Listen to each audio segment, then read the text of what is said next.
atas kehadiran Ikhwani Fillah semua dan terutama Ustadz di dalam pengajian kita di malam hari ini. Sebelumnya Pak Aris Sodik berhalangan karena anak beliau sedang sakit sehingga beliau harus menemani di rumah sakit. Semoga diberikan kesembuhan oleh Allah Subhanahu wa taala. Amin. Allahumma amin. Amin. Untuk selanjutnya Ustadz, saya persilakan untuk tempat dan waktunya. Oleh tafadhal masykur. Baik. Assalamualaikum warahmatullahi wabarakatuh. Waalaikumsalam warahmatullahi wabarakatuh. Alhamdulillah rabbil alamin wassallallahu wasallam wa baraka ala nabiyyina Muhammadin wa ala alihi wa ashabihi wa tabi'in wa man tabi'ahum bi ihsanin ila yaumiddin wa sallama tasliman katsira amma ba'd. Para jamaah sekalian, wabil khusus jamaah Majlis Ta'lim Al-Basirah yang semoga dirahmati dan diberkahi oleh Allah Subhanahu wa taala. Alhamdulillah di malam ini kita bisa melanjutkan mengkaji kitab Umdatul Ahkam di bagian Kitabus Siyam, pembahasan tentang siam atau pembahasan tentang puasa. Malam ini kita membahas tentang hukum puasa bagi orang yang safar. Dan ada perbedaan antara hukum sholat dengan hukum puasa bagi musafir. Ya. Kalau sholat secara umum, ketika sudah mencapai jarak safar, dan penetapan jarak safar ini penetapannya berdasarkan yakni adat, ya. Jadi kepada al-urf. Kalau masyarakat atau adat memandang ini sebuah safar, perjalanan luar kota misalnya, perjalanan safar, maka disunnahkan dan dianjurkan untuk menjamak qashar dalam sholat. Namun kalau dalam urusan puasa maka ada perinciannya. Yang dari hadis-hadis kesimpulannya 3. Jadi kita simpulkan dulu baru kemudian kita kaji secara detail. Kita simpulkan dulu. Jadi orang yang safar itu ya tidak lepas dari 3 kondisi saja. Kesimpulannya ya, yang pertama, safar yang dia ada kesulitan di situ, namun kesulitan masih bisa ditanggung. Maka safar seperti ini, ya, masih bisa tahan dalam kesulitan ini, maka safar seperti ini puasa hukumnya makruh bagi dia. Ya, lebih baik berbuka. Ya, itu yang pertama. Yang kedua, safar yang agak berat sehingga tidak sulit, tidak bisa untuk memikul kesulitan tersebut, bahkan bisa membahayakan, maka orang seperti ini haram berpuasa, maka wajib berbuka. Ya. Terus yang ketiga, safar yang memang tidak ada kesulitan padanya, maka bagi orang seperti ini afdal untuk berpuasa. Nah, jadi ini kesimpulannya ya. Namun kesimpulan ini diambil dari beberapa hadis-hadis yang juga dibawakan oleh mu'allif, beberapa hadis yang banyak sekali. Di situ juga ada hadis yang seolah menunjukkan haram puasa, seolah menunjukkan anjuran berpuasa ketika safar itu, dan ada beberapa hadis-hadis ya. Nanti kesimpulannya pada 3 poin tadi. Ya, tafadhol dibaca dulu. Dibaca dari mulai atas ya, babus saumi fis safari wa ghairihi. Terus al-hadithul awwalu hukmu siyami fis safar. Atau saya baca dulu judulnya, babus saumi fis safari wa ghairihi. Bab berpuasa di dalam safar wa ghairihi, dan bab-bab lainnya. Bab-bab lainnya yakni bab yang lain-lain yang berkaitan tentang puasa selain pembahasan safar. Setelah safar dibahas tentang qadha, ya. Dan nanti kita akan buat rangkuman tentang qadha puasa. Ya. Baik, jadi itu maksud wa ghairihi ya. Babus saumi fis safari wa ghairihi. Bab tentang puasa bagi yang sedang safar dan bab lain-lainnya. Nah, itu. Baik, hadithul awal, hadis yang pertama, hukmu siyami fis safar, hukum berpuasa ketika safar. Fadhol dibaca hadisnya. Siapa dulu gantian? Ya, izin Ustadz, Anda coba bacakan. Nah. an Aisyata radhiyallahu anha anna Hamzah bin Amrin al-Aslamiyya qala lin nabiyyi sallallahu alaihi wasallam a'asumu fis safar wa kana katsiras siyami faqala in syi'ta fasum wa in syi'ta fa'aftir. Nah, dari Aisyah radhiyallahu anha bahwa Hamzah bin Amr al-Aslami berkata kepada Nabi Shallallahu Alaihi Wasallam, apakah boleh saya berpuasa saat safar? Dan dia adalah seorang yang banyak berpuasa. Maka Nabi Shallallahu Alaihi Wasallam bersabda, jika engkau mau silahkan berpuasa, dan jika tidak maka silahkan tidak puasa. Nah, jadi hadis ini barakallahu fikum menjelaskan tentang orang yang berpuasa ketika dalam perjalanan atau dalam safar. Di sini seolah memberikan kebebasan ya, siapa yang mau puasa silahkan dan yang mau berbuka juga silahkan. Nah, namun kan beliau ini gitu ya. Jadi Hamzah bin Amr al-Aslami ini beliau memang ahli puasa, wa kana katsiras siyam. Jadi beliau banyak berpuasa, yani suka berpuasa, ahli puasa. Dan puasa ini luar biasa para jamaah. Nabi mengatakan kepada Abu Umamah al-Bahili, ya, ketika Abu Umamah al-Bahili bertanya kepada Nabi sallallahu alaihi wasallam, kata Abu Umamah, ya Rasulullah, dulani ala amalin adkhulu fihi al-jannah atau adkhulu bihi al-jannah. Wahai Rasulullah, tunjukkan kepada aku sebuah amalan yang aku bisa masuk surga dengan amalan tersebut. Maka Nabi sallallahu alaihi wasallam mengatakan, fa'alaik bisyam fa innahu lam mithlalah. Kata Nabi, berpuasalah engkau karena puasa itu ibadah yang tidak ada tandingannya. Tidak ada ibadah yang semisal. Menunjukkan keagungan, kedahsyatan, ya, fadilah ibadah saum. Taib. Jadi sahabat diantaranya sahabat siapa? Hamzah bin Amr al-Aslami ini, beliau memang ahli puasa istilahnya. Di dalam riwayat yang lain, ya, di dalam riwayat Muslim, beliau tanya kepada Nabi itu begini, kata beliau, ya Rasulullah, ajidu bi quwwatan ila siyami fis safar atau ala siyami fis safar. Ya Rasul, saya ini orang yang kuat berpuasa ketika safar. Nah, lalu dia tanya, fahal alayya junah? Apakah saya dosa kalau puasa? Maka Nabi SAW mengatakan, kan, hiya rukhsatun minallah. Maka berbuka ketika safar, yakni tidak puasa ketika safar itu rukhsah, keringanan dari Allah. Faman akhadha biha fahasan. Siapa yang mau mengambil keringanan Allah, yakni dengan berbuka tidak berpuasa, maka dia baik. Wa man ahaba an yasuma, namun siapa yang mau berpuasa, kata Nabi, fala junaha alaihi, maka tidak dosa atasnya. Nah, jadi Nabi SAW memberikan kebebasan, namun ingat para jamaah, hadis ini kan yang tanya orang yang memang jago puasa, ya. Maka bagaimana kita nanti kompromikan dengan hadis yang seolah Nabi melarang berpuasa dalam safar, ini wajib berbuka istilahnya. Itu nanti dalam safar yang seperti apa, ya. Jadi dalam hadis ini menunjukkan bolehnya berbuka ketika sedang safar.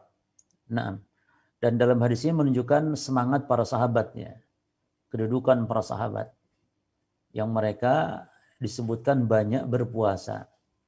Dan memang manusia dalam beramal demikian, jemaah. Ada orang yang memang amal-amal itu diberikan kehebatan pada amal tertentu. Ada orang yang mungkin sholat tahajud kurang tapi semangat dalam menuntut ilmunya. Ada orang yang semangat dalam tahajud kurang menuntut ilmu. Atau mungkin ada orang yang rajin puasa namun sedekah kurang. Ada yang rajin sedekah, puasa kurang. Demikian, maka kita ini harus punya amalan-amalan spesial, jemaah. Ya, harus punya. Di antara kita tidak sama. Makanya ada orang yang mungkin bertanya kepada Imam Malik, karena Imam Malik mungkin jarang ibadah-ibadah yang nampak, dia mungkin sholat malam dan semisal. Maka Imam Malik juga mengatakan seperti itu. Saya ya ada kelebihan dalam masalah ilmu. Kamu mungkin dalam ibadah yang lain silahkan. Jadi seorang diberi oleh Allah taufik dalam ilmu yang tidak diberi yang lainnya. Ada yang diberi taufik dalam yang mungkin ada orang rajin baca Quran sehingga disebut dia ahlul Quran. Ya, ada yang jihad mungkin, tapi bukan jihad-jihad yang salah kayak sekarang ini musimnya ngebom di gereja, bukan begitu. Maksudnya di zaman Rasul ada sahabat yang rajin, ada yang semangatnya jihad, ada yang semangatnya beramal yang lain. Demikianlah seorang ya tidak pada satu kedudukannya. Nah, seperti ada sahabat yang Masya Allah kuat dalam puasa walaupun ketika safar. Nah, dan bolehnya ini apabila memang tidak mendapat kesulitan dalam safar. Kalau mendapatkan kesulitan nanti ada hadis-hadis yang lain, ya maka yang afdal untuk berbuka. Bahkan ada yang haram berpuasa kalau kesulitan ini membuat seseorang berbahaya, gitu. Ya. Kemudian hadis ini pun menunjukkan, kan kata Nabi mau puasa silakan, tidak pun silakan. Berarti kaidahnya di sini bahwa al-mutanafil amiru nafsih. Ya, bahwa yang namanya orang yang sedang beribadah sunnah itu adalah kuasa atas dirinya. Dia mau membatalkan silahkan, ya. Misalnya ketika safar nih, kita sudah niat puasa pun tidak apa-apa. Ketika sedang dalam perjalanan, kita mau batalkan puasa kita, atau kita mau lanjutkan. Ini kalau puasa ya. Berbeda dengan ibadah haji para jamaah. Ibadah haji atau umrah itu, ya, ibadah haji atau umrah itu harus diselesaikan. Harus diselesaikan. Sebagaimana Allah mengatakan wa atimul hajj wal umrah lillah, dan sempurnakanlah haji dan umrah untuk Allah. Namun kalau puasa, apabila seseorang sudah kadung puasa namun dia ingin membatalkan dan ini puasa sunnah misalnya ya, maka silahkan. Nah, adapun kalau puasa wajib ketika safar, maka dia boleh berbuka apabila didapati ya kesulitan, dan kesulitan ini mungkin agak berat bagi dia. Nah, kemudian bagaimana kalau diundang makan para jemaah sementara sedang berpuasa? Maka jawabannya kita mendoakan. Ya, lau du'i ila ta'ami wa kana sha'iman falyad'u liman da'ah. Kalau diundang kepada sebuah jamuan makan, maka kalau dia sedang puasa, hendaklah dia doakan bagi yang mengundang. Sebagaimana Nabi mengatakan, idza du'a ahadukum falyujib. Apabila salah seorang kalian diundang pada sebuah undangan, maka penuhi. Fa in kana sha'iman, kalau sedang berpuasa, falyusolli, maka doakan. Wa in kana muftiran, kalau sedang tidak berpuasa, falyat'am, maka hendaklah makan, kata Nabi. Jadi doakan ya. Namun kalau memang ingin membatalkan silakan. Apalagi kalau yang undang merasa tidak enak ya, merasa apalagi mungkin marah, tersinggung, maka silakan membatalkan puasa kalau itu puasa sunnah. Ya, ya kalau puasa wajib nggak boleh, seperti mungkin puasa nadar, puasa kafarat dan semisal, nggak boleh membatalkan. Atau puasa qadha misalnya, nggak boleh membatalkan. Baik, ini kita baca saja dulu beberapa hadis para jamaah, nanti kesimpulan di akhir kita akan simpulkan setelah kita membaca hadis-hadis ini. Namun akan kita kasih faedah dari tiap hadis sedikit-sedikit faedah ya secara singkat saja karena nanti akan kita simpulkan di akhir. Ya. Baik. Yang kedua, tafadhol. Dibaca yang lain. Pak, siapa yang belum?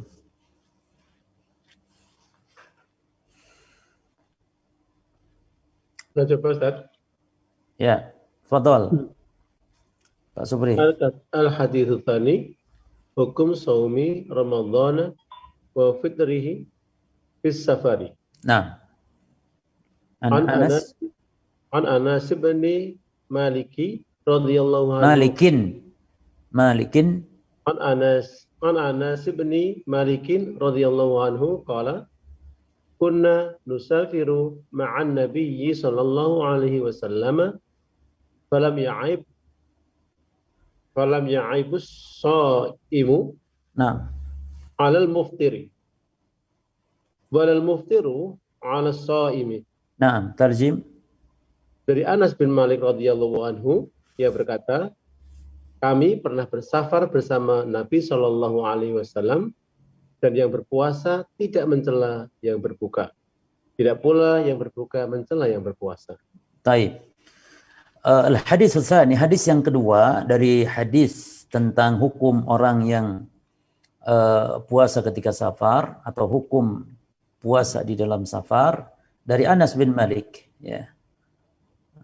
Hukum shaumi Ramadan wa fitrihi fi safar. Hadis yang kedua ini hukum puasa Ramadan dan hukum berbuka, yakni hukum tidak berpuasa di dalam safar. Taib. Anas bin Malikin, dari Anas bin Malik semoga Allah meridainya, dia mengatakan qala kunna nusafiru ma'a Nabi sallallahu alaihi wasallam. Kami safar bersama Nabi, falam ya'ibis shaimu, maka yang puasa tidak mencela alal muftir kepada yang berbuka.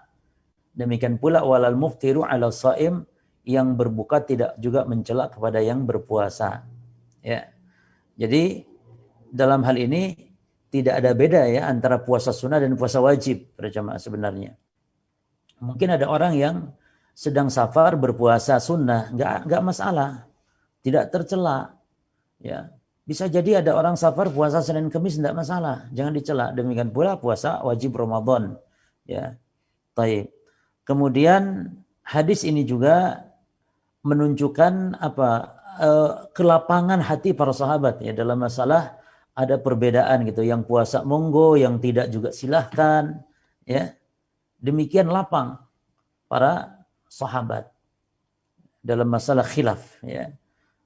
Maka dalam hal ini bisa jadi yang berbuka, ya, apabila misalnya berpendapat bahwa yang berbuka ini lebih afdal, bisa saja. Nah, bisa saja yang berbuka menganggap lebih afdal, sebagaimana Nabi mengatakan innallaha yuhibbu an yu'ta rukhasuhu kama yakrahu an tu'ta ma'siyatuhu. Sesungguhnya Allah cinta kalau rukhsahnya diambil, ya, sebagaimana Allah benci apabila Allah dimaksiati. Nah, jadi bisa jadi yang berbuka dia lebih afdal. Nah, namun dalam hal ini para jamaah sekalian tidak mencela gitu kepada yang berpuasa. Nah, demikian pula mungkin yang puasa merasa lebih afdal ya, karena ada keutamaan berpuasa, namun dalam hal ini tidak mencela. Oleh karena ini kesimpulan dari hadis ini masih berkaitan jawazus siyami wal iftar fi safar. Bolehnya berpuasa atau berbuka ketika ketika safar. Nah, jadi rinciannya nanti akan kita jelaskan pada hadis-hadis berikut insyaallah. Baik, fadhal dibaca hadis yang ketiganya. Al-haditsu ats-tsalitsu. Nah. Baik, ana Ustaz. Bismillah. Baik, fadhal. Al-haditsu tsalitsu siyamun nabi sallallahu alaihi wasallam fi safari. Nah. An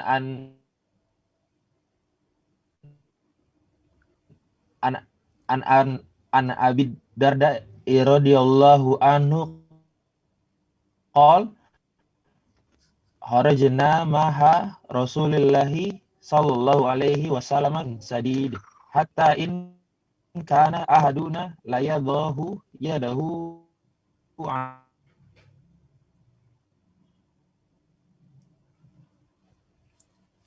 Ya, kenapa sinyalnya diangkat sedikit?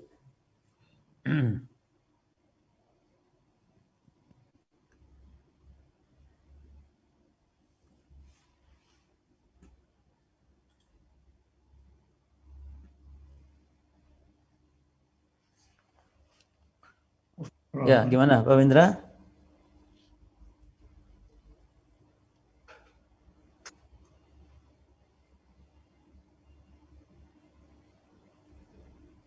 Mas Indra. Mungkin gangguan beliau sinyalnya. Baik.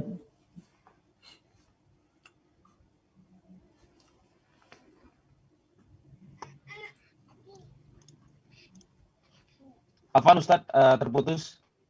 Oh, nah. Fadhal dilanjut. Ya. An Abi Darda.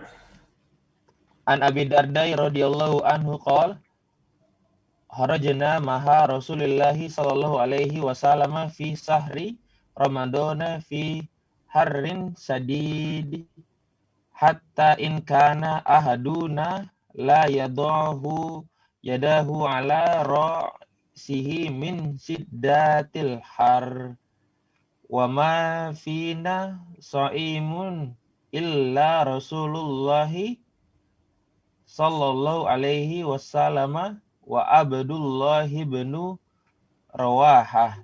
Nah, tarjimnya dari Abi Darda radhiyallahu anhu, dia berkata, kami keluar bersama Rasulullah sallallahu alaihi wasallam pada bulan Ramadan ketika cuaca sangat panas, hingga salah seorang dari kami meletakkan tangannya di atas kepalanya karena panas yang sangat. Tidak ada di antara kami yang berpuasa kecuali Rasulullah sallallahu alaihi wasallam dan Abdullah bin Rawahah. Ya. Taib, hadis ini hadis yang ketiga berkaitan tentang safar, bahwasanya hadis ini menjelaskan bagaimana puasanya Rasul ketika safar. Jadi Rasul sallallahu alaihi wasallam begitu kuat ya. Dan disebutkan di antara kita katanya nggak ada yang puasa kecuali Rasul dan Abdullah bin Rawahah. Ini juga menunjukkan keutamaan seorang sahabat bernama Abdullah bin Rawahah. Yang saat orang-orang saat itu panas kepayahan, namun Rasul berpuasa tetap. Demikian pula sahabat Abdullah bin Rawahah. Ini menunjukkan bolehnya puasa ketika safar walaupun berat. Ya. Namun beratnya, perhatikan di sini, makanya nanti akan kita simpulkan hadis ini. Namun beratnya ini apabila tidak berbahaya. Berat namun tidak memudaratkan kepada jiwanya, kepada badannya. Ya. Jadi apabila masyaqqah kesulitannya itu mudah, maka dibolehkan. Di antara contohnya adalah panas ya. Panas seperti perjalanan para sahabat bersama Rasul dalam kondisi ini. Nah, maka di sini tidak bertentangan antara dengan hadis nanti yang mengatakan laisa minal birri as-shaum fis safar. Tidak baik ya, tidak ada kebaikan orang yang berpuasa ketika safar. Ini Nabi sabdakan hadis ini ketika mendapati orang sampai pingsan. Nah, kalau sampai pingsan puasa, lalu dipaksakan pula, ini yang dimaksud oleh Nabi nggak boleh. Tapi kalau berat, tapi dia masih mampu memikul beban penderitaan safar tersebut, maka masih tetap dibolehkan berpuasa. Mana dasarnya Rasul memaksakan puasa, padahal berat, ya, maka dibolehkan. Adapun Nabi bersabda tidak baik berpuasa, laisa minal bir. Tidak baik as-shaum fi safar, berpuasa ketika safar, dan lain-lain dari hadis seperti ini, itu maknanya memang orang itu berat sampai membahayakan dirinya atau membahayakan jiwanya. Nah, hadis ini juga menunjukkan orang yang berpuasa ketika safar, ya, maka silakan dia berpuasa. Tidak harus berbuka, ya, kecuali memang kesulitan yang membuat dia berat untuk berpuasa. Dalam hadis ini keutamaan siapa? Abdullah bin Rawahah. Ya. Taib. Yakni keutamaan sahabat yang mulia Abdullah bin Rawahah. Nah, hadis berikutnya, fadhal. Yang keempat, al-hadithur rabi'. Fadhal yang lain. Yang belum. Ada nggak yang belum pernah baca? Siapa? Saya Ustaz. Ya, fadhal. Siapa Pak Wahyu? Ya Pak. Ya Ustaz. Fadhal. Al-haditsu rabi' hukmu siyamu fi safari limaya suku alaih. Itu ada kesalahan harokat ya. Sebenarnya hukmus siyami. Hukmus siyami itu yang benar ya. Taib. Hukmu siyami fi safari limaya suku alaih. Nah. An Jabir ibni Abdullah radhiyallahu anhuma qala kana Rasulullah sallallahu alaihi wasallam fi safar. Nah. Fara'a zihaman wa rajulan qad dhulila alaih. Nah. Faqala mahada qal Qalu, qalu bukan qal. qalu sa'imu Shaimun. qalu sa'imun Qala. laisa Jadi min jangan disukun-sukunkan Pak Wahyu. Jadi baca qala. Kalau tuntun, kalau rin gitu. Jadi harokatnya harus dibaca. Taib qala laisa minal birri, itu salah harokat. Minal birri, laisa minal birri siyamu fi safar wa fil lafzim li muslimi alaikum bi rukhsatillahi allati rakhasalakum. Nah, tarjim dari Jabir bin Abdullah radhiyallahu an, dia berkata, Rasulullah Shallallahu Alaihi Wasallam pernah dalam suatu perjalanan, lalu beliau melihat kerumunan dan seorang laki-laki telah dipayungi. Beliau bertanya, apakah ini? Mereka menjawab, dia sedang puasa. Beliau bersabda, bukan termasuk kebajikan berpuasa saat safar. Dalam lafaz riwayat Imam Muslim, hendaklah kalian mengambil keringanan Allah yang telah Dia jadikan sebagai keringanan bagi kalian. Nah, baik. Al-hadithur rabi, hadis yang keempat terkait hukum orang yang berpuasa ketika safar. Hadis keempat, judulnya Hukmus Siyami fis Safari liman yashukku alaih. Hukum puasa ketika safar namun orang yang berat. Sampai-sampai dalam hadis disebutkan orang itu dikerumuni karena ya disebutkan pingsan saking beratnya dalam berpuasa.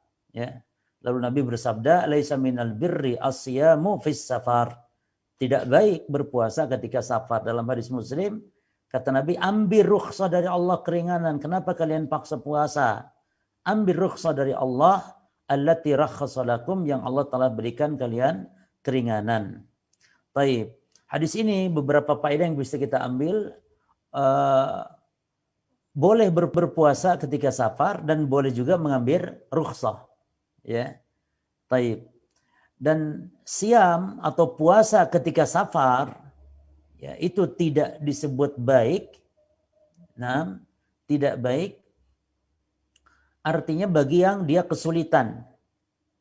Bagi yang kesulitan.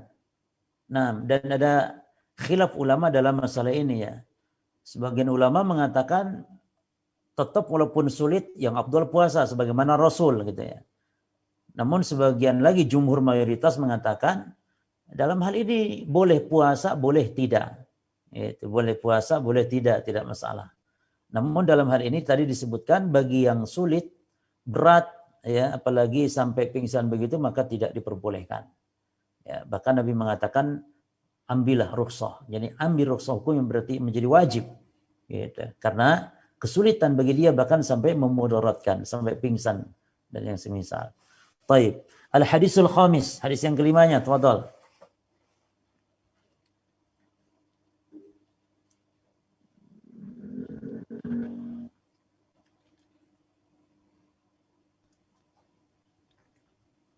Silakan mungkin untuk bapak-bapak yang ya Ustaz. Ya. Tafadhal, siapa nih? Atang Ustaz. Baik, Pak Tang, tafadhal. Bismillah. Al-haditsu khamis. Tabal muftiruna bil ajri. Nah.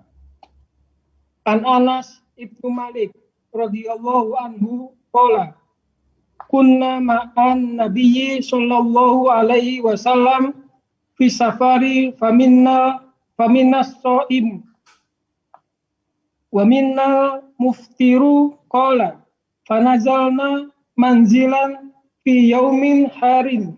Nah. Wa aktsaruna dilan. Rohibul kisai. Nah. Wa minaman yattaqil samsa biyadihi. Qala. Nah, qala fasaqata suwamu. Wa qama muftiruna fadarabul abniyata. Al-abniyata. Nah. Wasaqau rikaba faqala Rasulullah sallallahu alaihi wasallam dhahabal muftiruna yauma bil ajri. Nah, tarjim. Dari Anas bin Malik radhiyallahu anhu, dia berkata, kami pernah bersama Nabi sallallahu alaihi wasallam dalam suatu perjalanan. Di antara kami ada yang puasa dan ada yang tidak puasa. Beliau berkata, kami singgah di suatu tempat ketika matahari sangat panas. Orang paling banyak naungannya di antara kami adalah orang yang memiliki kain. Di antara kami ada yang bernaung dari sinar matahari dengan tangannya. Beliau berkata, orang-orang yang puasa berjatuhan, sedangkan orang-orang yang tidak puasa berdiri lalu membuat tempat untuk bernaung serta memberi minum hewan tunggangan. Nabi SAW bersabda, hari ini orang-orang yang tidak berpuasa telah pergi membawa pahala. Baik. Ini hadis terakhir. Barakallahu fikum. Hadis terakhir tentang masalah puasa. Orang yang sedang safar. Nah, kita simpulkan sekarang pada hadis terakhir ini. Kita baca dulu, tadi kurang jelas Pak, mungkin sinyalnya. Saya baca ulang ya. Dari Anas bin Malik, semoga Allah meridhoinya, berkata, kunna ma'an Nabi. Kami bersama Nabi SAW fi safar. Dalam sebuah safar. Famin as-sa'im, di antara kami ada yang puasa. Wa minal muftir, di antara kami juga ada yang berbuka. Jadi demikian sahabat-sahabat Rasul dan Rasul kalau safar ada yang berbuka, ada yang berpuasa. Begitu. Taib. Qala lalu fanazalna manzilan fi yaumin harrin. Maka kami pun singgah di tempat ketika matahari memang sedang panas. Ya, wa aksaruna dhillan, dan di antara kami yang paling banyak naungannya ya sahibul kisah, yang punya banyak kain ya untuk naungan. Wa minna man yataqi syams biyadih. Di antara kita juga ada yang berlindung dari matahari dengan tangannya saking panasnya para jamaah. Oh, dan yang sudah haji umroh ini merasakan bagaimana dahsyatnya panas padang pasir jamaah. Ya, telapak kaki ini kayak kebakar gitu jemaah. Demikian pula sengatan matahari tidak tahan sekali. Ya, apalagi yang umroh, yang haji, dia ketika dari hotel yang adem pakai AC lalu keluar, ya keluar dari hotel itu subhanallah. Sudah kayak kita nih diterjang api gitu yang membakar saking panas. Demikian kondisi ya di Jaziratul Arab. Nah, jadi sampai di antara mereka ada yang pingsan kalau puasa saat cuaca panas. Demikian. Lalu kata Anas, fasaqata as-suwamu. Ya. Fasaqata as-suwam. Apa maksudnya fasaqata as-suwam? Yani orang yang berpuasa tersebut saqatu, yani terkapar gitu, jatuh. Nah, jatuh lemas itu. Maksudnya saking nahan penderitaan ya ketika lapar sedang puasa tersebut. Itu maksudnya. Jatuhlah yang berpuasa, berjatuhan. Nah, sedangkan yang tidak berpuasa itu sehat, artinya kuat gitu. Wa qamal muftirun. Ya. Kalau yang puasa lemas, sudah tiduran, lemas dia. Tapi yang tidak puasa, maka berdiri mereka, beraktivitas, fadarabul abniyah, mereka membuat bangunan. Maksudnya membuat bangunan-bangunan dari tenda-tenda atau yang semisalnya. Bukan bangunan dari tembok, bukan. Bangunan yakni tenda-tenda di padang pasir. Naam. Wasaqau rikab. Dan juga yang tidak puasa itu memberi minum ya. Memberi minum kepada rikab, kepada pengendara-pengendara itu. Atau rikab di sini juga yakni maksudnya memberi minum kepada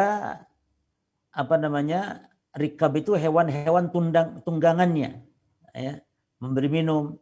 Artinya mereka sehat, mereka kuat yang tidak puasa. Banyak aktivitas, banyak amal. Yang puasa lemas, diam aja karena lemas. Sementara yang tidak puasa, maka mereka membuat bangunan, wasaqau rikab.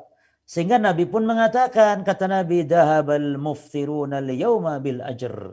Hari ini ya orang-orang yang tidak berpuasa pergi membawa pahala. Artinya yang banyak pahala orang yang tidak berpuasa justru. Karena banyaknya kebaikan pada orang lain para jemaah. Disinilah ibadah, kalau manfaat untuk orang lain itu lebih banyak, itu lebih afdal. Kata Nabi, daripada yang puasa, lemas puasa untuk dirinya sendiri kan. Pahala puasa untuk dirinya sendiri. Tapi ketika yang tidak berpuasa, walaupun dia tidak berpuasa karena diberi keringanan, boleh tidak berpuasa ketika safar. Namun dia banyak amal. Apa amalnya tadi? Memberi minum dan yang semisal. Sehingga dia banyak pahalanya. Nah sekarang hadis yang sudah banyak kita baca ini, ya, hadis yang sudah banyak kita baca, kita akan simpulkan para jemaah. Nah, berarti disinilah poin penting. Tadi sudah kita baca beberapa hadis-hadis yang kita sekarang akan simpulkan. Taib. Di hadis pertama para jemaah, hadis Aisyah menunjukkan bolehnya puasa ketika safar, ya kan? Bolehnya puasa ketika safar. Nah, sebab tadi disebutkan kata Nabi, siapa yang mau berpuasa silakan, tidak pun silakan. Nah, sehingga ketika dia tanya, apa asumu ya Rasulullah, ya, apakah saya berpuasa ya Rasulullah, au aftir, atau saya berbuka, kata Nabi, terserah, silakan, mau buka silakan, mau berpuasa silakan. Ya. Kemudian dari hadis-hadis tadi yang sudah kita kumpulkan, kesimpulannya adalah bolehnya berbuka bagi musafir di siang Ramadan atau di bulan Ramadan.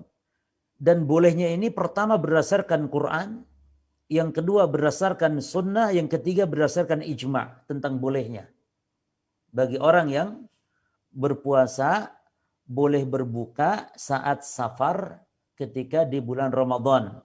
Kalau di Quran Allah berfirman, "Faman kana minkum maridhan aw ala safarin fa'iddatun min ayyamin ukhar." Siapa di antara kalian yang sakit atau safar lalu tidak puasa, maka silahkan fidyah, qada di hari yang lain. Ya. Yani sakit atau ala safar, faidatun min ayamin ukhar. Adapun di dalam sunnah banyak sekali, seperti hadis-hadis yang kita baca tadi. Ya, itu dalil-dalil yang menunjukkan tentang bolehnya berbuka puasa bagi yang sedang safar. Hadis-hadis tadi. Ya. Ada hadis Anas, ada hadis Jabir, ya. Ada hadis Aisyah tadi tentang sahabat bernama Hamzah bin Amr al-Aslami, dan juga hadis Abu Darda, ya. Abu Darda, dan juga hadis Anas. Namun khilaf para ulama dalam masalah ini. Mana yang afdal? Ikhtilaf al-ulama ayyuhuma afdal fis safar. Khilaf para ulama, mana yang afdal ketika safar, as-saum amil fitr. Mana yang afdal ketika sedang safar, apakah berpuasa Ramadan atau berbuka? Ya. Dengan syarat apabila safarnya itu tidak ada kesulitan. Perhatikan jemaah. Khilaf ulama, apakah saat safar yang tidak ada kesulitan, safarnya enteng, enak, ya, nggak ada sulit, ya, mana yang afdal, puasa atau berbuka? Sementara kalau dalam urusan sholat, yang afdal adalah di jama qasar. Walaupun safarnya enak, nyaman, AC, pesawat enak, wes. Kalau sholat yang afdal jama qasar, yang afdal. Tapi kalau urusan puasa, ya, maka ada khilaf ulama kepada dua pendapat. Pendapat yang pertama, al-fitru afdal. Ingat, safarnya enak, tidak sulit, tidak berat. Ya. Maka berbuka tetap afdal. Ini menurut pendapat Imam Ahmad para jemaah. Dari mana dalilnya? Tadi hadis Nabi tentang keutamaan mengambil rukhsah. Hadis Ibnu Umar, di mana kata Nabi SAW, innallaha yuhibbu an tu'ta rukhasuhu. Sesungguhnya Allah suka kalau keringanan-keringanan dari Allah itu kita terimakan. Kama yuhibbu an tutraka maksiyatuhu. sebagaimana Allah Subhanahu wa taala cinta kalau Allah tidak dimaksiati. Atau diulang atau dibalik lafadznya, Allah benci apabila Allah dimaksiati, atau Allah suka kalau Allah tidak dimaksiati. Ya. Itu dalilnya. Kemudian dalil yang lain kata Imam Ahmad, kenapa berbuka afdal? Di dalam hadis Jabir radhiyallahu anhu tadi disebutkan ketika Nabi SAW ra'a rajulan yudhallalu alaihi, yang dinaungi, wazihamu alaihi, dan dikerumuni. Dalam riwayat yang lain orangnya pingsan jemaah. Lalu kata Nabi, laisa minal bir as-siyamu fis safar. Jadi Imam Ahmad berdalil dengan hadis ini gitu. Tidak ada kebaikan berpuasa ketika safar. Ya, padahal ini kan berkaitan safarnya orang yang sulit ya, kesulitan kan ya. Tapi nggak masalah. Demikianlah Imam Ahmad berdalil. Ya, jadi satu, keringanan Allah diambil, diterima, lebih Allah suka. Yang kedua, Nabi bersabda, laisa minal bir as-siyamu fis safar. Tidak baik puasa ketika safar. Berarti berbuka lebih baik. Ini dalam madhab Imam Ahmad bin Hanbal. Al-qaulu tsani jemaah. Pendapat yang kedua, ya. Ketika safar, apakah afdal puasa atau tidak sementara safarnya tidak berat? Pendapat kedua, as-saumu afdal. Berpuasa lebih afdal, ya. Berpuasa lebih afdal liman qawiya alaihi min ghairi masyaqqah. Berpuasa lebih afdal bagi yang kuat berpuasa, bagi yang memang tidak sulit. Wa hadza madhab al-jumhur, dan ini madhab mayoritas para ulama. Mana dasar dalilnya? Banyak. Hadis Abu Darda dalilnya. Kata Abu Darda tadi yang hadis sudah kita baca. Kharajna ma'an Nabi fi ba'di asfarihi fi yaumin har. Ya, kami keluar bersama Nabi pada sebuah atau sebagian safar dalam kondisi cuaca sangat panas. Hatta yada'a ar-rajul yadahu ala ra'sih min syiddatil har. Sampai orang meletakkan tangan di atas kepalanya karena saking panasnya.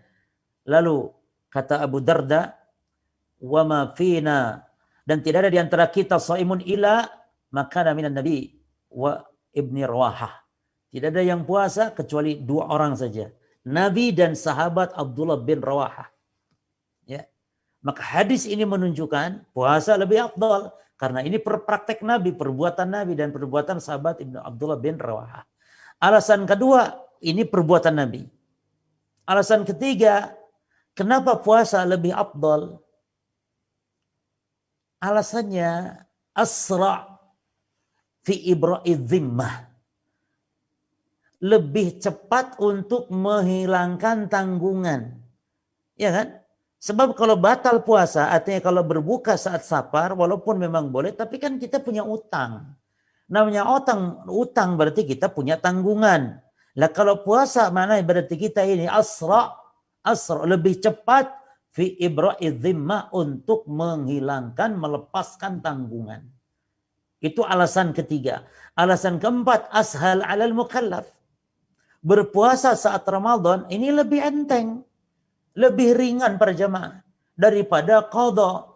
Kalau qadha berat jemaah. Kita puasa sendirian.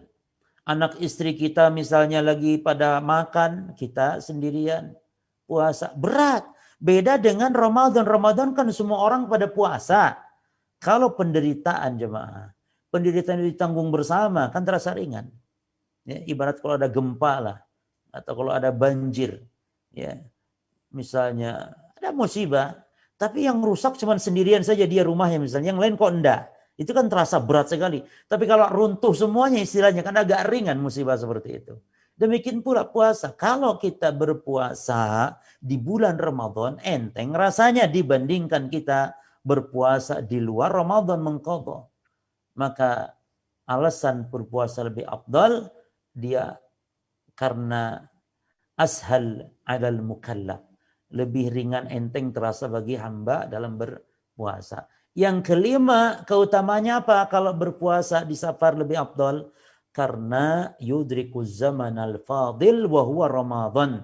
Dia mendapatkan waktu yang afdal yaitu bulan Ramadan. Kalau berpuasa di selain Ramadan, kita kan berarti puasa di bulan-bulan yang tidak utama mengqadha'nya. ya kan, di bulan di luar Ramadan. Oleh karena itu, inilah 5 alasan dari madhab mayoritas para ulama yang mengatakan bahwa ketika safar tetap berpuasa lebih afdal. Ya, pertama karena hadis Nabi. Nabi walaupun sulit kan tetap berpuasa. Jadi yang kedua alasan karena perbuatan Nabi. Yang ketiga lebih cepat untuk melepaskan tanggungan. Yang keempat lebih mudah, lebih ringan terasa bagi yang puasa. Dan yang kelima mendapati waktu yang utama. Yaitu waktu Ramadan. Gitu. Di luar Ramadan mengqadha berarti tidak utama. Nah, dan wallahu ta'ala alam berjamaah, kita katakan pendapat ini mayoritas ulama memang ini lebih kuat. Pendapat yang benar. Ya. Namun kalau ada kesulitan, ya, yang kesulitan itu berat terasa dan mungkin membahayakan, maka berbuka tentu ya lebih afdal. Ya. Nah, dan bahkan bisa wajib bagi dia. Jadi kalau dia berpuasa dan di situ ada kesulitan, yang kesulitan itu membahayakan, bahkan wajib bagi dia untuk berbuka. Haram dia berpuasa. Baik, berarti kita simpulkan tadi, kembali kepada saya katakan di awal. Berarti orang yang berpuasa ketika safar, ya, itu kondisinya 1 dari 3 kemungkinan. Kondisinya 1 dari 3 kemungkinan. Kemungkinan pertama para jemaah, orang yang safar ini, safarnya itu kesulitan, berat, namun dia masih bisa nanggung. Masih bisa nanggung, namun kesulitan, namun masih bisa nanggung. Maka yang afdal bagi dia adalah berbuka.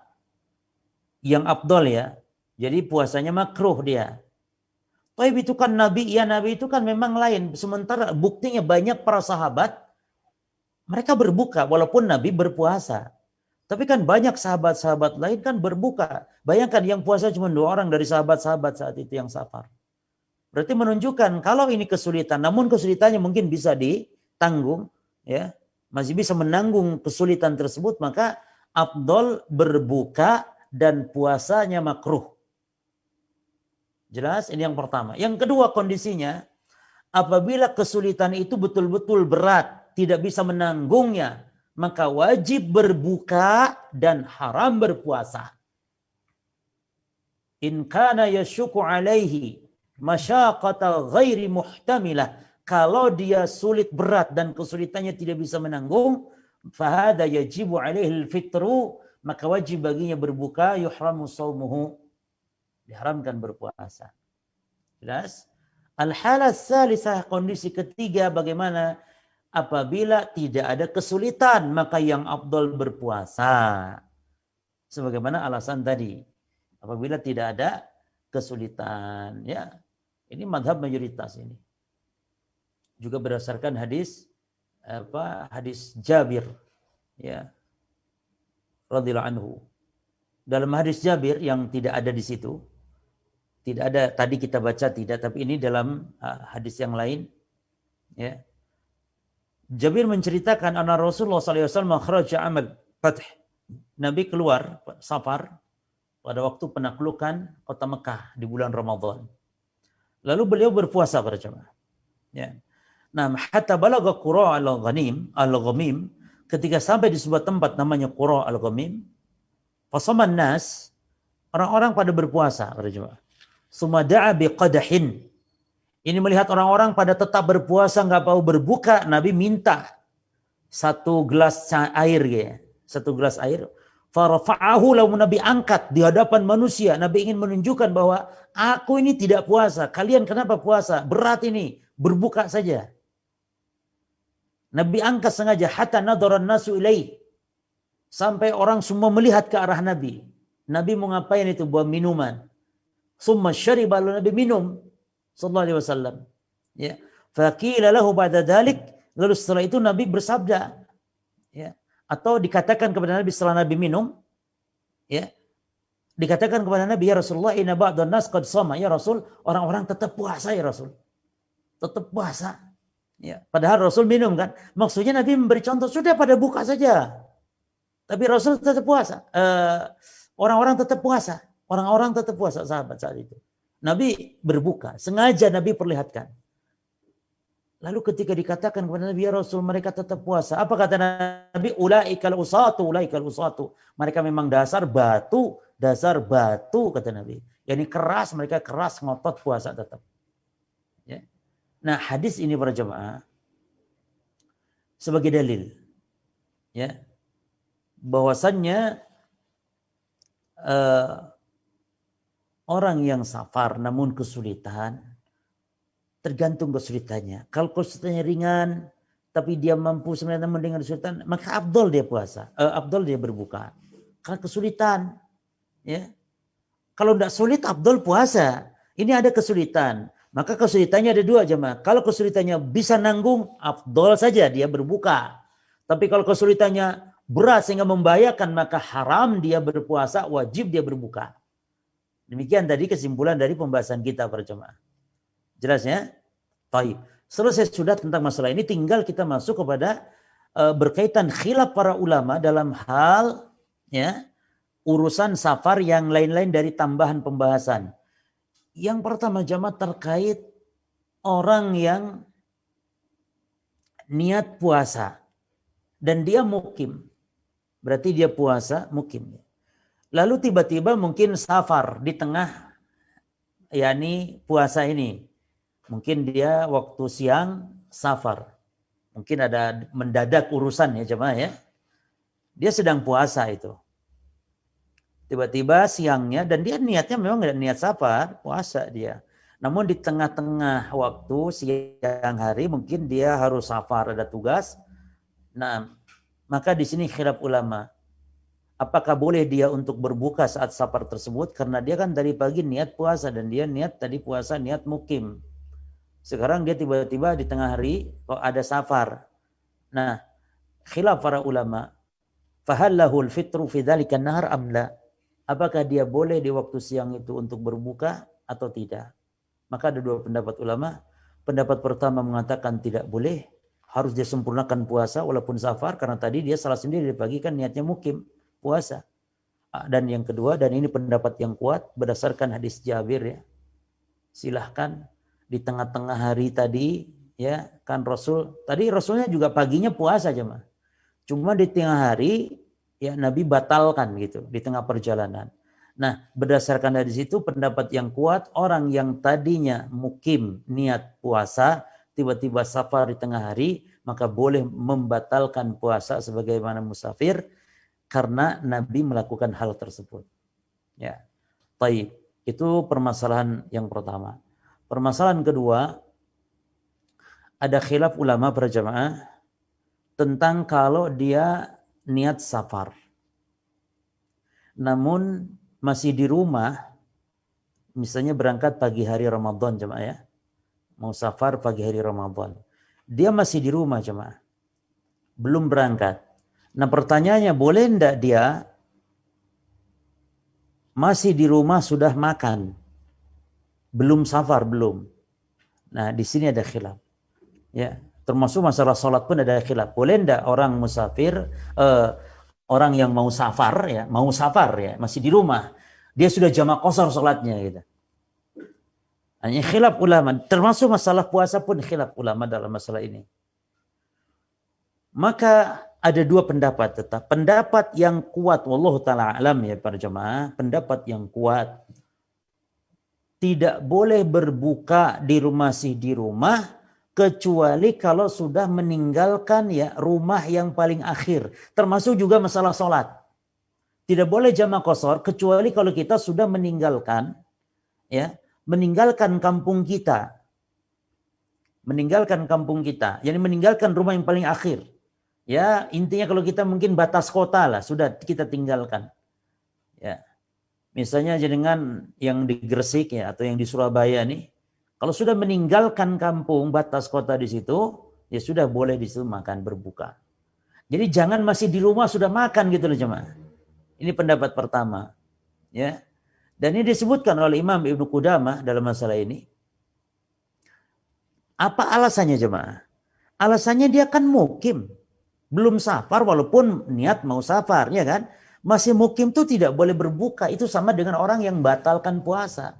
Maka ini pendapat yang hati-hati sebenarnya. Ya kan? Ya kita kan walaupun niat mau safar jemaah. Siapa yang jamin kita ini berangkat safar? Ya nantilah kalau kita sudah keluar dari kampung baru. Itu kita posisi sudah safar namanya. Bukan lagi mukim. Kan kalau mukim tidak boleh. Orang mukim itu kan tidak boleh tanpa uzur membatalkan puasa. Gitu loh. Apa alasannya dia batal puasa? Musafir bukan dia? Bukan, belum. Tapi mau safar, iya kan mau, masih belum. Jadi statusnya masih mukim, itu alasannya. Makanya kata Imam Ibnu Qudamah, perhatikan kata beliau, la yubahu lahul fitru hatta yukhalifal buyut wara'a dhahri. Ya. Tidak boleh dia berbuka puasa tersebut di rumahnya sehingga dia betul-betul meninggalkan rumahnya tersebut.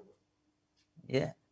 Ada ulama yang berpendapat itu meninggalkan rumah yang paling akhir di kampungnya. Rumah paling akhir di kampungnya. Ya batas kecamatan juga mungkin insya Allah tidak masalah. Ya. Yani annahu yuzawijuha wa yakhruj min baini bunyaniha. Jadi maksudnya dia keluar para jemaah. Keluar dari rumahnya. Ya. Memang ada pendapat. Seperti misalnya pendapat Al-Imam Hasan Basri mengatakan yuftir bi baitihi insya'a. Kalau boleh silakan berbuka di rumahnya pun. Ya. Ini yauma yuridu an yakhruj, pada hari memang dia mau keluar. Kenapa? Karena posisinya memang mukim namun kan sudah mau safar. Tidak masalah. Ada riwayat. Di antaranya riwayat para jemaah sekalian ya. Seperti pendapat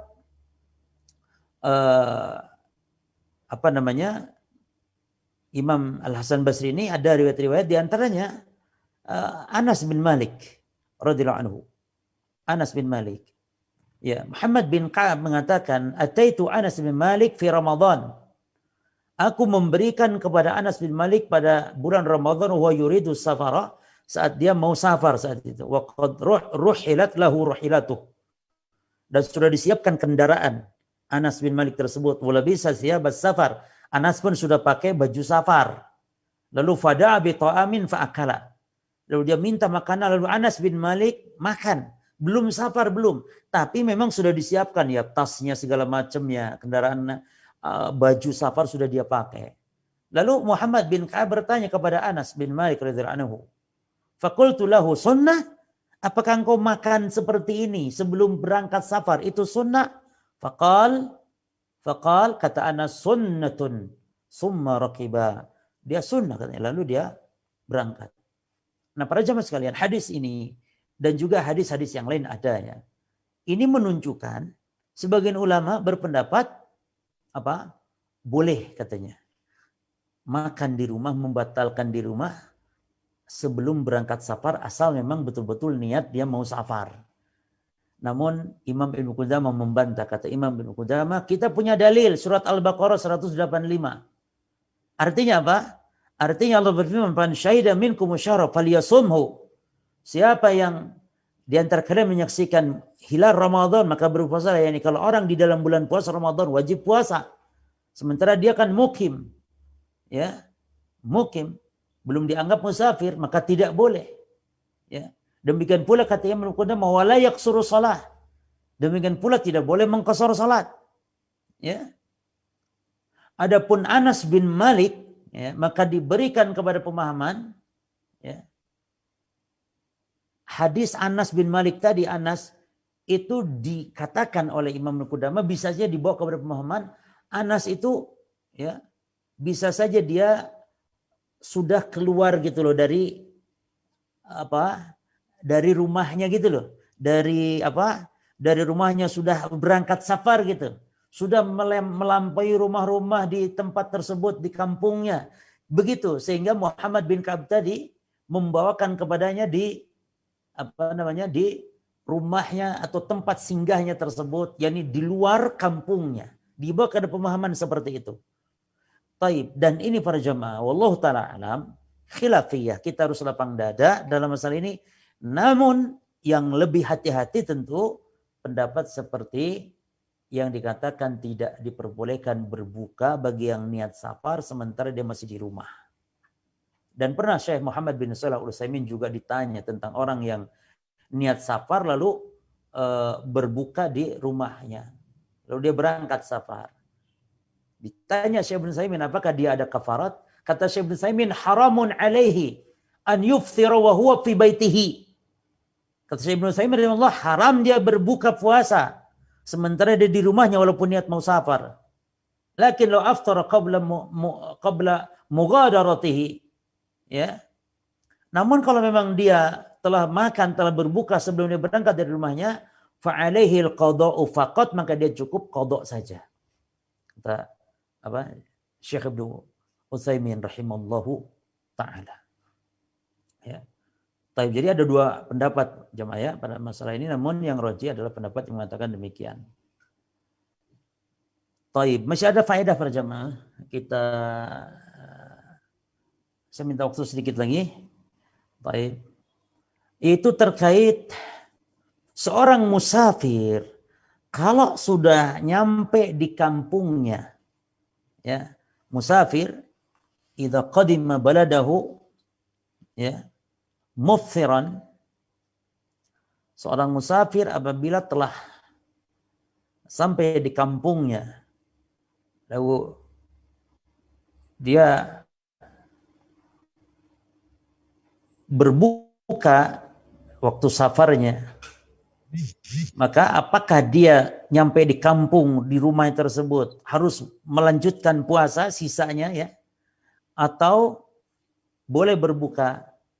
Ya, yang benar ya tentu boleh berbuka. Karena apa? Karena dia kan posisi tadi hari ini sudah membatalkan dalam safar. Walaupun nyampe rumahnya, posisikan dia tadi dalam posisi tidak berpuasa, maka boleh saja di rumahnya untuk makan minum, yakni tidak berpuasa karena memang posisi sudah membatalkan saat safar. Beda dengan sholat, ya. Kalau sudah nyampe kampung, sholat ya tidak boleh lagi menjamak qasar, sudah habis. Gitu. Nah, berikutnya lagi,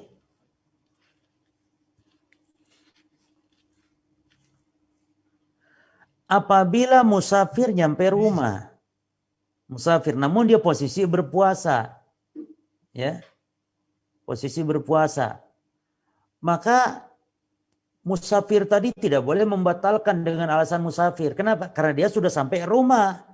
Berarti rukhsahnya sudah hilang. Beda dengan yang tadi dalam posisi safarnya memang tidak berpuasa tadi. Tapi kalau berpuasa sedang safarnya, nyampe rumah, tiba-tiba mungkin ya kepengen makan, ya. Nggak apa-apa dah, saya kan safar nih. Enggak, dia bukan musafir lagi karena sudah sampai rumah. Maka dalam posisi demikian dia tidak diperbolehkan untuk berbuka karena dia bukan lagi musafir. Ya, bedakan kondisi ini dengan yang kondisi sebelumnya. Jadi sama-sama musafir yang datang ke rumah, sudah nyampe rumahnya. Yang satu memang tidak puasa, maka nggak masalah di rumah makan minum, karena tidak puasa kondisinya. Kalau yang satu tadi sedang safar puasa, nyampe rumah, dia kepengen membatalkan dengan alasan dia musafir, nggak boleh. Wallahu a'lam bishawab. Ini yang bisa kita bahas terkait hukum safar, para jamaah. Nanti besok hadis ke-6 berkaitan tentang qada Ramadan, para jamaah. Baik. Ya, fadhol Pak Windra, kalau ada yang bertanya silakan dibaca. Baik, Ustaz. Masya Allah, barakallahu fikum Ustaz. Terima kasih atas ilmunya. Cukup menarik Ustaz, sampai sudah ada beberapa pertanyaan yang tergabung, kurang lebih ada 4 Ustaz. Mungkin saya coba bacakan satu persatu dulu Ustaz, ya. Jadi yang pertama, bagaimana terkait seorang muslim yang sedang ikut perang Ustaz? Nah, apakah memang ada contohnya di perang-perang yang dilaksanakan oleh Rasulullah zaman dulu, baik perang Badar yang pertama atau perang yang lain, gitu Ustaz? Nah, barakallahu fikum. Ya, yang pertama Ustaz. Jawab pertama dulu ini? Boleh, atau mau saya urutkan dulu sekalian nanti biar... Nggak, satu-satu aja, nggak apa-apa. Oke. Baik.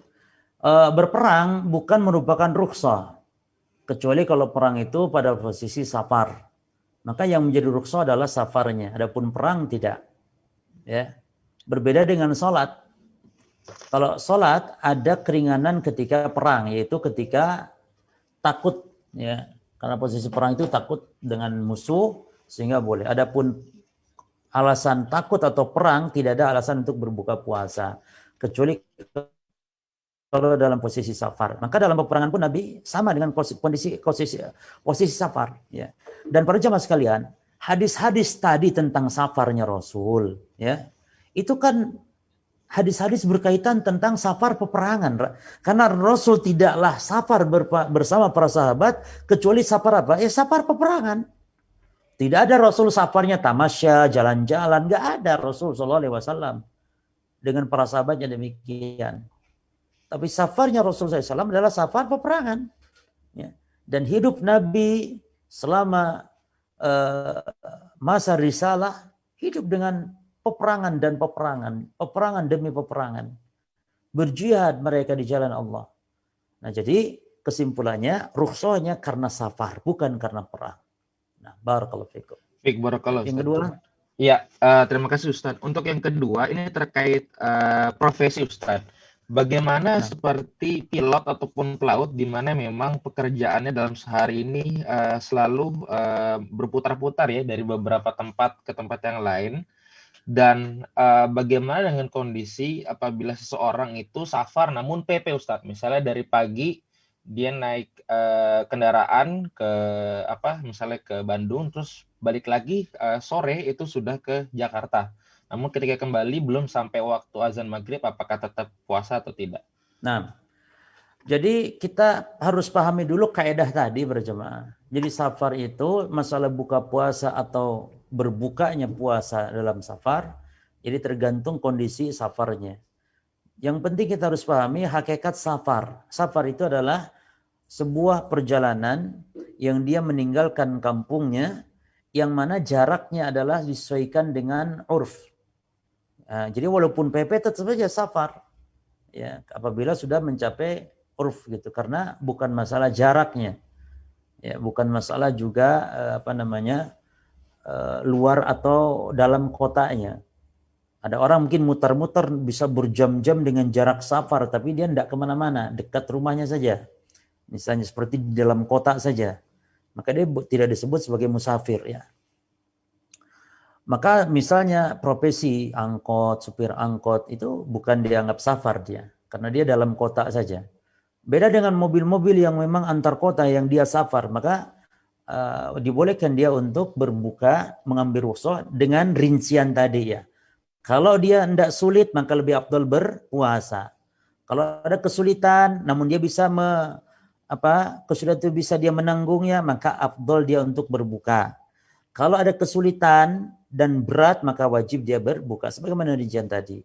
Namun profesi seperti itu, pilot, masinis atau supir-supir bus antar kota, maka dia tetap posisi sebagai musafir, hatta termasuk sholat pun boleh selama itu pula di jamaah qashar.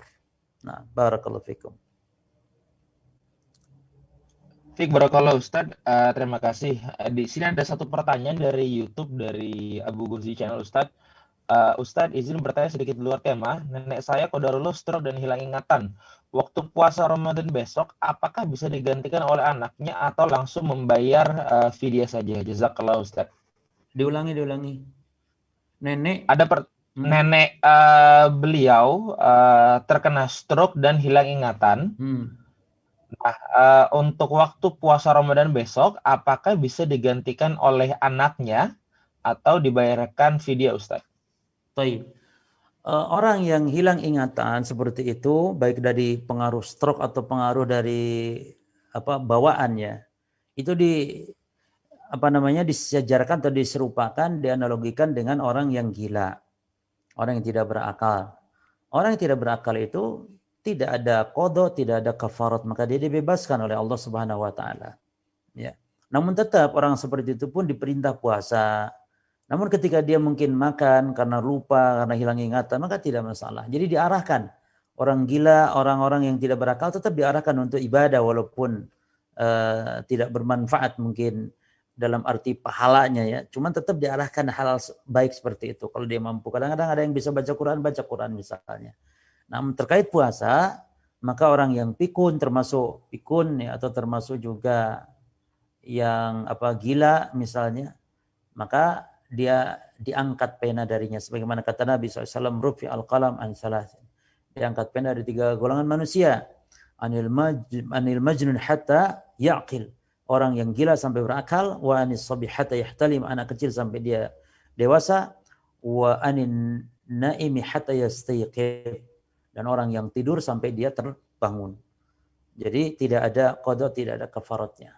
Nah, barakallahu fikum. Baik, barakallah Ustaz. Mungkin ada pertanyaan terakhir ini Ustaz. Apakah ada penjelasan khusus dari hadis atau Al-Quran yang menjelaskan bahwa kalau puasa ini kan bisa diganti Ustaz, ya, misalnya tahun ini tidak bisa puasa karena menyusui, jadi di tahun depan akan diganti. Namun terkait sholat apabila ditinggalkan tidak bisa diganti lagi Ustaz. Taib, itu tuh adanya di dalam hadis dan di dalam di dalam kitab kita yang kita kaji, kitab Umdatul Ahkam, ya, itu dijelaskan bahwasanya wanita itu nu'mar bi qada'is shalah, nu'mar bi qada'is shaum wala nu'mar bi qada'is shalah. Kami kaum wanita yang haid, kata Aisyah di zaman Nabi, diperintah untuk mengqadha puasa namun tidak diperintah mengqadha salat. Ya. Ini hadis ini sebabnya adalah seorang perempuan bertanya kepada Aisyah, ya, Mu'adzah namanya. Mu'adzah tanya, yani kenapa kita kalau haid itu hanya diperintah mengqadha puasa namun tidak diperintah mengqadha salat? Maka Aisyah pun bertanya, haruriyatun anti, apakah kamu haruriyah, yani aliran khawarij, gitu ya. Kata Mu'adzah, tidak, aku hanya tanya. Maka Aisyah pun mengatakan, pokoknya kami demikian di zaman Rasul, ya sudah, itu syariat, itu perkara gaib. Jadi kenapa hanya diperintah mengqadha puasa namun tidak diperintah mengqadha salat? Namun hikmahnya, kata para ulama, ada hikmahnya. Hikmahnya adalah ini merupakan bentuk keringanan dari Allah. Karena apa? Karena kalau puasa kan setahun sekali, coba.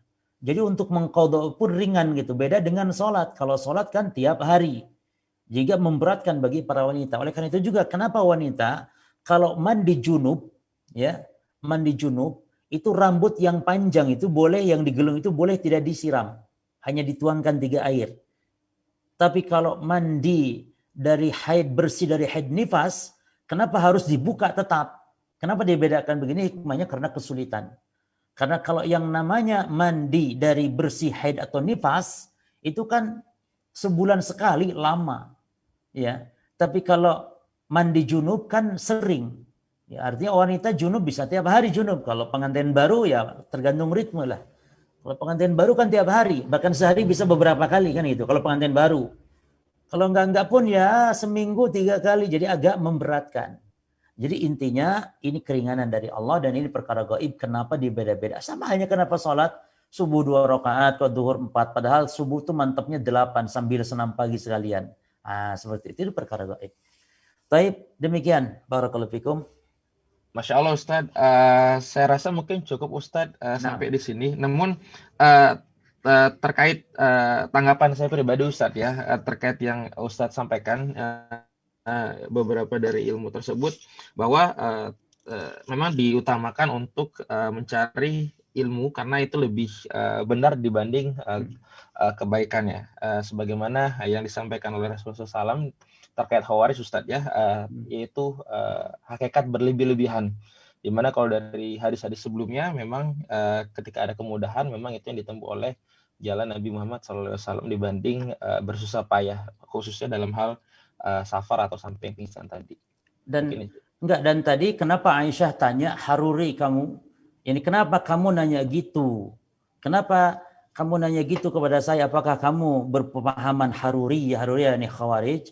Kata Mu'adzah tidak. Nah, pertanyaannya, kenapa Aisyah tanya gitu? Karena haruri atau khawarij itu mereka tetap mewajibkan wanita yang haid itu untuk mengqadha salat. Jadi Khawarij berkeyakinan begitu. Kenapa? Saking berlebihannya mereka kepada agama, takut mereka dosa. Jangan-jangan wanita yang tidak sholat selama haid itu dianggap dosa sehingga tetap qadha saja. Demi kehati-hatian katanya. Disitulah ekstrimnya Khawarij. berlebihan. Makanya para jamaah sebenarnya yang namanya Khawarij kan ahli bid'ah. Berarti bibit-bibit terorisme adalah bid'ah. Justru kalau orang-orang yang suka berhati-hati dengan bid'ah seperti Wahabi yang dituduh Wahabi atau Salafi Wahabi yang dituduh-tuduh sebagai biang teroris, justru mereka sangat jauh dari terorisme. Karena apa? Karena mereka sangat membenci yang namanya bid'ah. Sementara ngebom di gereja itu sumbernya adalah kebid'ahan dalam agama, penyimpangan kebid'ahan dalam agama.